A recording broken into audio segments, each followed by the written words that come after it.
अस्सलाम वालेकुम everyone, welcome back to my YouTube channel. कैसे हैं आप सब? उम्मीद करती हूँ आप सब खैरियत से होंगे। आज मैं आप लोग के साथ बहुत ही मजेदार बेसनी पराठे की रेसिपी शेयर करूंगी और इसके साथ मैं आज आप लोगों को टमाटर की चटनी भी बनाना सिखाऊंगी। अब अपनी रेसिपी बनाना शुरू करते हैं। बेसनी पराठे बनाने के लिए मैंने यहाँ 3 कप बेसन लिया है, जिसको मैंने पहले छान लिया था। इसके बाद इसके अंदर 2 कप आटा शामिल करेंगे। आटा ये नॉर्मल जो हम जिससे रोटी बनाते हैं घर में वो आटा है। इसके बाद 2 टेबल स्पून कुटी हुई लाल मिर्च शामिल करेंगे। 1 टेबल स्पून लाल मिर्च का पाउडर शामिल करेंगे। 1 टेबल स्पून नमक या हस्बे जायका शामिल करेंगे। 1 टेबल स्पून सफेद जीरा शामिल करेंगे। 1/4 टीस्पून जर्दे का रंग शामिल करेंगे। इसके बाद 1/4 कप कुकिंग ऑयल शामिल करेंगे। आप इसकी जगह मेल्टेड घी भी इस्तेमाल कर सकते हैं। ऑयल डालने से पराठे बहुत क्रिस्पी बनते हैं। अब इसके बाद 1 टीस्पून राई शामिल करेंगे। 2 हरी मिर्चें बारीक चॉप करके वो शामिल करेंगे। 3 से 4 मीडियम साइज की प्याज बारीक चॉप करके वो इसके अंदर शामिल करेंगे। 1/2 कप बारीक चॉप करा हुआ पुदीना वो इसके अंदर शामिल करेंगे।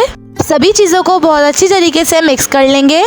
अब इसके अंदर थोड़ा थोड़ा पानी डाल के इसको गूंद लेंगे। याद रहे हमें इसके अंदर पानी थोड़ा थोड़ा करके ही शामिल करना है। अगर ज्यादा पानी डाल के इसको गूंदेंगे तो बेसनी पराठा हमारा खराब हो जाएगा। आटा मेरा अच्छी तरीके से गूंद चुका है। अब मैं इसको एक बाउल में निकालूंगी और इसके ऊपर हल्का सा ऑयल लगा देंगे और इसको कवर करके 20 से 25 मिनट तक के लिए रेस्ट पे रखेंगे। आटा जब तक रेस्ट पर है टमाटर की चटनी तैयार कर लेते हैं। मैं यहाँ 4 टमाटर लिए हैं जिसको रफली चॉप कर लिया है। 1 टेबल स्पून लाल मिर्च का पाउडर शामिल करेंगे। 1 टेबल स्पून नमक शामिल करेंगे या हस्बे जायका। एक पतीली में 1 टेबल स्पून कुकिंग ऑयल डालेंगे और एक छोटे साइज की प्याज स्लाइस करके वो इसके अंदर शामिल करेंगे।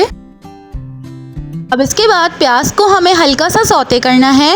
अब इसके बाद इसके अंदर जो हमने टमाटर काट के रखे थे वो इसके अंदर शामिल करेंगे। हम इसके अंदर एक्स्ट्रा पानी नहीं शामिल करेंगे। इसको कवर करके 10 से 15 मिनट तक के लिए कुक कर लेंगे। तकरीबन 15 मिनट हो चुके हैं, हमारी चटनी रेडी है। अब इसको हम गार्निश करेंगे बारीक कटे हुए हरे धनिये से और बारीक कटी हुई हरी मिर्चों से। मजेदार सी टमाटर की चटनी रेडी है। अब आटे को रेस्ट होते हुए तकरीबन 20 मिनट हो चुके हैं। जितने साइज का हमें पराठा चाहिए उस हिसाब से हम इसका आटा ले लेंगे। हल्का सा आटा लगा के इसको इस तरह से गोल कर लेंगे। इसके बाद इसको रोलिंग पिन की मदद से हल्का सा बेल लेंगे। उसके बाद इसके अंदर ऑयल ग्रीस कर देंगे। दोनों साइड्स को अच्छी तरीके से फोल्ड कर देंगे और इस तरह से इसको रोल कर लेंगे। यहाँ बल वाला पराठा बनाया है। अगर आप सादा पराठा खाना पसंद करते हैं तो आप सादा पराठा बना सकते हैं। के बाद इसके अंदर हल्का सा आटा लगाएंगे और जितने साइज का आपको पराठा चाहिए उस हिसाब से इसको रोलिंग पिन की मदद से बेल लेंगे। मेरे तवे का साइज जरा बड़ा है तो मैंने बड़े साइज का पराठा बेला है। पराठे को एक साइड से अच्छी तरीके से सेक लेंगे। अब इसी तरह दूसरा साइड भी इस तरह सेक लेंगे। अब पराठे को घी या ऑयल के साथ फ्राई कर लेंगे।